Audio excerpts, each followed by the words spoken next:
All right, everybody. Welcome to Sam and Scott are watching Watchmen, the podcast where we watch the HBO show Watchmen. I'm Scott. And I'm Sam. And thanks so much for joining us today. This is the Instant React podcast for Season 1, Episode 3. She was killed by space junk. Sam! Woo! Space junk. Almost killed by space junk. Woo! That car was just like, whoo, bam! A smashed up car. Angela's mom wagon, right? Just coming out of the sky. Before we get into anything, Sam, where can they find us? They can find us on Twitter at Nerdcyclopedia. They could. Oh yeah, actually, looking all the the nice verbiage and everything. They can follow us on Instagram. They can follow us on Facebook at Nerdcyclopedia. Also, make sure that you join our Facebook group. Sam and Scott are watching Watchmen at. Sam and Scott are watching Watchmen. That's our Facebook group on there. So make sure you search us out. Download our podcasts on iTunes, Apple Podcasts, on Spotify, Stitcher, anywhere that you listen to your favorite podcast, we are on there. And make sure that you go to our website, nerdcyclopedia.com. That's where you find out all our great content. Excellent. All right. So, we're here to talk about Season 1, Episode 3. She was killed by space junk. And I think pretty obvious for everybody that the she here is our favorite Lori Blake, Agent Lori Blake, who is... Lori Blake? Who is... Blake? Yes, Blake. Lori Blake, who thought enough of her father after all to take his name. So excellent. Lori, this episode. Oh man, I've been talking on this show. About Malin Ackerman and about how what I thought about her performance and how I thought she was a bit wispy and a bit like, I'm just confused. Yeah, in the Watchmen movie. Yeah. This Silk Spectre, which I'm just gonna call her Silk Spectre too. Yeah. The world it's such a deep, dynamic story that they're telling with even just the Andy Warhol stuff. Yeah. Love the background shot of Night Owl, Dr. Manhattan, her, Silk Spectre, and Ozymandias. Yeah, and Great Ozzy. And my goodness, Jean Smart is excellent. Excellent. I'm thinking about the growth of her character from the graphic novel up until where she is right now. She's grown. She's grown a little bitter in a sense, So she's leading the anti-vigilante task force, or being sort of work for them for a little bit farmed out. And that scene at the beginning, which was sort of almost a reverse Dark Knight opener, the opener of the Dark Knight movie. Yeah. What did you think about our introduction there to Agent Petey? Petey. What did you think about Agent Petey? Petey's We've been reading his files. Oh my goodness, that was just for everyone who's been following the Peteypedia files and everything, this has been just like, Damon Lindelof, you're just like, I'm falling in love with this show. Agent Petey's on the show.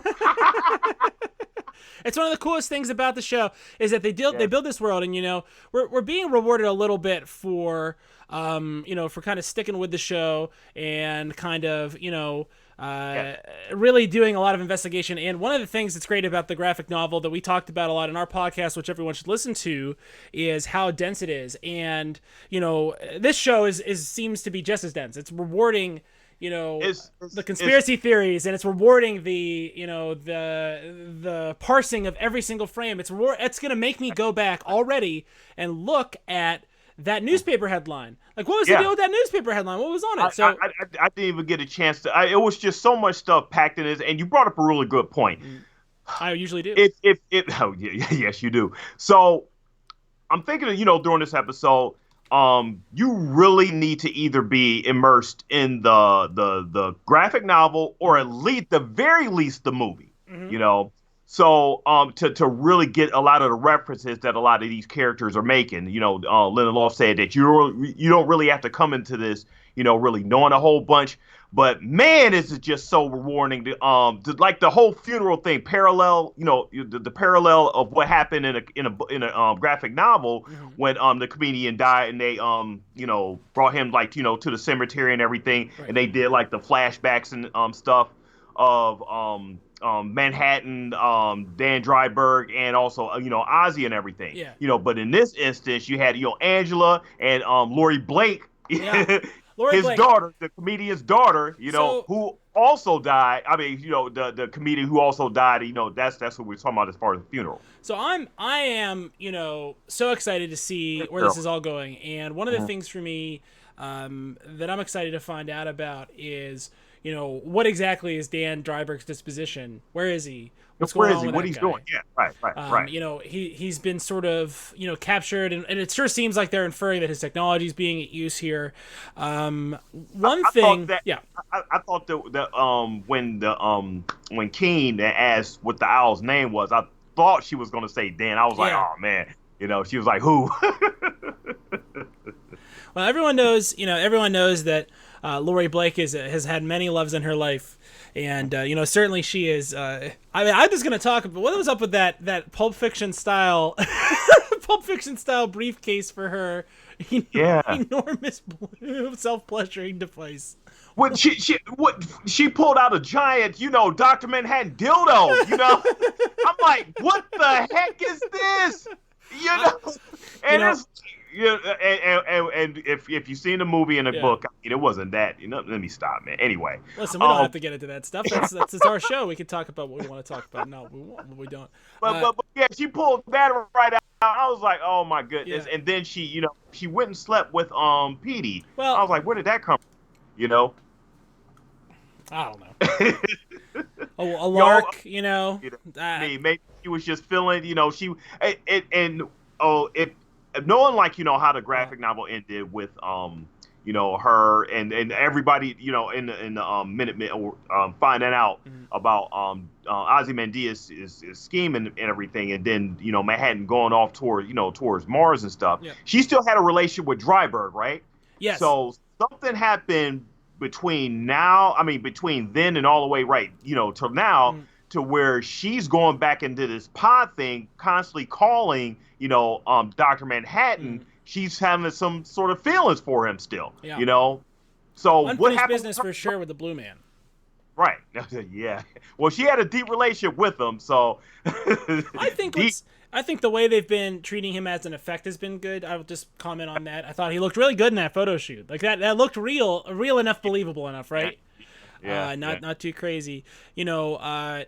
Let's press pause for a second on the real world, and let's talk about what's going on with our favorite other show inside of the show. The frozen in time world of Adrian Veidt.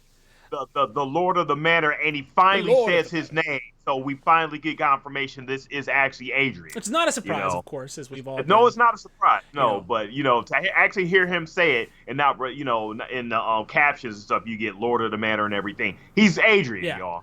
and let's not discount the ingenuity that he's showing here. Building, I mean, it looks like some sort of spacesuit. What the hell is he doing? Building. And he's free. These guys end up totally free. Hey, it's weird, right? So we get our dose of weird. For sure. This week with Adrian, he put on the costume. He put on the Ozymandias costume. That was for us. Thank you, Damon. Thank you so much. That was for us. Yeah. That was for us. That was that was a clear shout out to all your dedicated Watchmen. Fans out there and everything. Yeah. Thank you for that. Yeah, so we really appreciate that, Damon. If you're watching, we really do. Lots of really just deep world building this week. Getting further into the FBI. Their disdain for Tulsa. And one thing I want to say here that this struck me as interesting is it seems Tulsa is an outlier. And one of the things about the first couple episodes is they didn't really present the world as not being this everywhere, right? It's not. Right. It's sort of presented like this is the status quo of America in 2019 and Robert Redford's America, but it's plain now after this episode that Tulsa's in a pilot program where they're trying out this like an experiment, right? To see how things are working out. If everything works out here, he wants to expand this to like the whole country, which definitely makes it. If it's a focus, that means the eyes of the nation are going to be on it. Yeah. It means that, they're going to try to expand this everywhere. There's a lot of politics involved. A whole lot of politics involved. And my first question about some of that stuff that comes up is, how much do you think Senator Keene knows about the 7th Cavalry and what's going on with them? Well, my first thing, knowing, I keep referring back to the graphic novel, but knowing how, that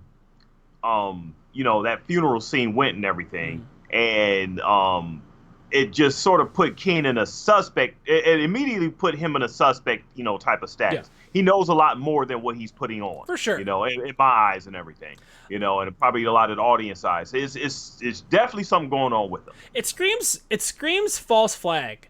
And, one thing is that... Oh, I did want to make the parallel. So I thought it was going to parallel the way Adrian Veidt, remember the scene where he almost got attacked. Yeah. And he had to take out the guy in the graphic novel. You mean the assassination assassination attempt and everything. Okay. I thought it was going to play out like that because the guy was like, you're a race traitor and everything. Yeah. So you got to be so you got to come with us and all that and everything. So I thought he was going to play like the hero and try to do something just like how Adrian did in a graphic novel.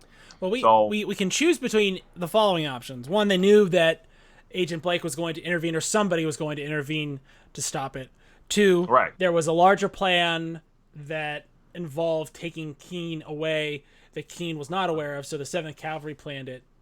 And 3, there was a larger plan taking Keene away of that he was aware of. Was involved with it, and Lori jumped the gun. Lori didn't just jump the gun; she was the fly in the ointment. Nobody expected her to have a gun. Nobody expected, right? She gave the gun up so fast. I mean, Yes, she did. Yes, she did. But one wouldn't expect the comedienne to give up all her weapons so easily. No, and she has jokes throughout the whole episode. She's a joker. She was just. I can't wait until we actually do our deep dive, which will be out in the next couple of days, so we could dig into a lot of the jokes that she was actually telling and everything. It was a lot of deep references to her life then, now, and back 30 years ago and everything. Yep. And this is going to be a real rich one for us. And as the people who are really looking at things from the standpoint of the original source material, certainly. Finding out that these characters have grown and developed, but they're still the same characters from the source material. And I believe that Jean Smart is Lori Giuseppe. I believe that. I believe that the Jean Smart's Lori Giuseppe did all the stuff that comic book Lori Giuseppe did. I'm 100% sold on this, and that's not something that happened. Are you in doubt? I'm not in doubt. Well, I was thinking that it was going to work out, but you never know. You never know until you see it. Yeah. One thing I do want to say before we go here, Scott, I don't think I've ever seen a show like this. No. This is some different types. This is some different type shit here. It is. This is a mixture of your a costume, vigilante superhero type stuff. I mean, they're not really superheroes and everything, but a mixture of like some weirdness. It's not only your Legion type of weirdness, but it has enough weirdness in it to where it's just like, so engrossing and everything. And it's so rewarding to actually those who have read and watched like the movie and read the graphic novel. I want to say to those who are not familiar with any part of the source material, please go and watch the Watchmen movie. We talk about it, in a of the Watchmen. Just go ahead and watch the whole thing so you can get the whole context and stuff. It's the Zack Snyder. It's not as bad, as we talk about it and everything. But in order to get a lot of the context, you at least have to see this movie. Yeah, and it'll fill you in. It really will. It will fill you in a whole lot. At the very least, go see this. Watch this movie. It was a dynamic episode. I love this episode. Love the world building and how it continued on, and the car dropping at the end and everything. As a she was just laughing at the joke, the irony of it all. I'm just like, oh man, I cannot wait till we do our deep dive. All the again, the score. Excellent score. Tying the 1985 leitmotif, which isn't really a theme leitmotif. It's like a style leitmotif, which is which is the type of additional level that you would expect from a genius like Trent Reznor, right? Like this guy is a musical genius, so that's what he does, and it's really tying everything together for me. We want to hear from you. So our email address is at the top of the page here, watchingwatchmen@nerdcyclopedia.com. Send us your feedback. Send us your feedback on Twitter at Nerdcyclopedia. Send your feedback to me at Twitter at Steel City Hitch, or to Sam on Twitter at Dog Pound Brown. Get us that feedback. Also, feel free to head over to our website, nerdcyclopedia.com. You can check out our articles. I have a blog there. We have a lot of writers from around the web who come in and drop stuff for us. And, I'm really looking forward to hearing from everyone about what they thought. I'm looking forward to tomorrow's show, Sam. And you know what? I'm going to break the rules a little. I'm going to promo before it's in the can. Now, we have a rule against that. Before it's in the can. We have a rule against that, and the reason is because a lot of times, we put something on the schedule, it doesn't happen, it can be disappointing, we don't want to bum anyone out. But I've confirmed this guest in the last week it worked. All right.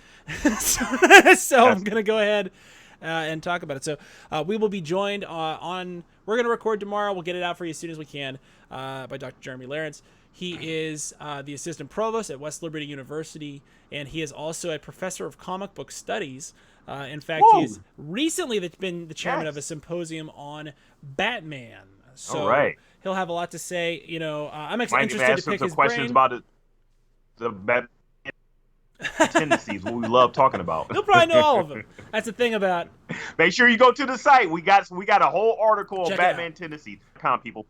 Absolutely, check it out. So we'll see you guys later this week. We'll try to get our articles up, as soon as we can. And hey, I'm excited. The one thing, before we go, I just want to say I'm lit for these last 6. I'm lit for them to renew this. It's excellent show. It's supposed to be standalone, season like Damon Lindelof is saying. They're doing so much world building. They're going to have to go more than 9 episodes, and I just cannot wait to see how this world develops. It is a great sequel to the source material. So, guys, you're loving it. Make sure you're following us. We're going to be tweeting, after this instant react and everything. So just make sure that you keep following us at all the social media outlets and Nerdcyclopedia and Nerdcyclopedia. Absolutely. And if you're just coming in now, feel free to look at some of our previous episodes. Last week, and I'll promo this again, had an excellent conversation with Daniel Kibblesmith, who is a writer for Stephen Colbert's show, The Late Show with Stephen Colbert on CBS. Also, comic book writer, wrote Loki, wrote Black Panther versus Deadpool. He talked about which of the characters of like Wolverine, Deadpool, Black Panther, and Loki is his favorite. Is the coolest, I think, is how I asked that question. Really, really, really great guy move. So thank you again to Daniel. Make sure to check that out. Give us a follow. Give us a subscription. And listen, you can review us, but like always, it's 5 stars or it's the business, boys. All the business and everything. Make sure you share this with your friends, people. Share it. And thank you for all your all the subscribers for subscriing. We appreciate the views. Definitely love you. We love our nerd psychos, which is what we call our fans, or what my wife calls our fans. Or a fan. And we're looking forward to hearing from you all soon. All right. Peace out. Peace.